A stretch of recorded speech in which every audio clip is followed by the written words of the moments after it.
নাটোরের গুরুদাসপুরে এক এসএসসি পরীক্ষার্থী ছাত্রীকে অপহরণ ও ধর্ষণের মামলায় বিদ্যালয়ের প্রধান শিক্ষক ফিরোজ আহমেদকে যাবজ্জীবন কারাদণ্ড দিয়েছে আদালত।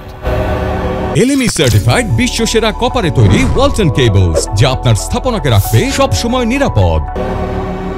11 নভেম্বর রাজশাহীর দ্রুত বিচার ট্রাইব্যুনালের রায়ে অপহরণের দায়ে প্রধান শিক্ষকের 14 বছর এবং ধর্ষণের দায়ে সশ্রম যাবজ্জীবন কারাদণ্ড হয়েছে।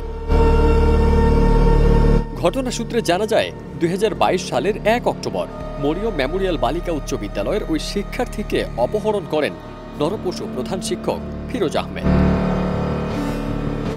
ঘটনা সূত্রে জানা যায় 2022 সালের 1 অক্টোবর মরিয়ম মেমোরিয়াল বালিকা উচ্চ বিদ্যালয়ের ওই শিক্ষার্থীকে অপহরণ করেন ফিরোজ আহমেদ। পরে রাজশাহীর এক বাসায় আটকে রেখে অস্ত্রের ভয় দেখিয়ে তাকে শারীরিকভাবে নির্যাতন চালানো হয়। রাতেই ভুক্তভোগীর মা থানায় অভিযোগ দায়ের করেন। পরে পুলিশি অভিযানে ছাত্রীকে উদ্ধার করা গেলেও পালিয়ে যান অভিযুক্ত নরপশু প্রধান শিক্ষক ফিরোজ।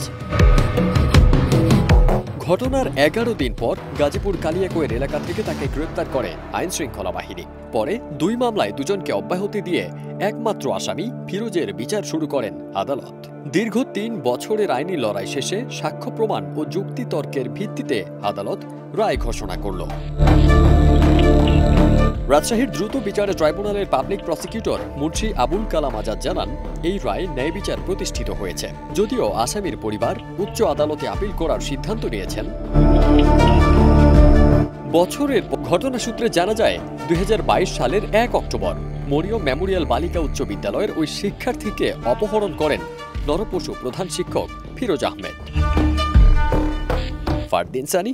ঘটনা সূত্রে জানা যায় 2022 সালের 1 অক্টোবর মরিয়ম মেমোরিয়াল বালিকা উচ্চ বিদ্যালয়ের ওই শিক্ষার্থীকে অপহরণ করেন ফিরোজ আহমেদ।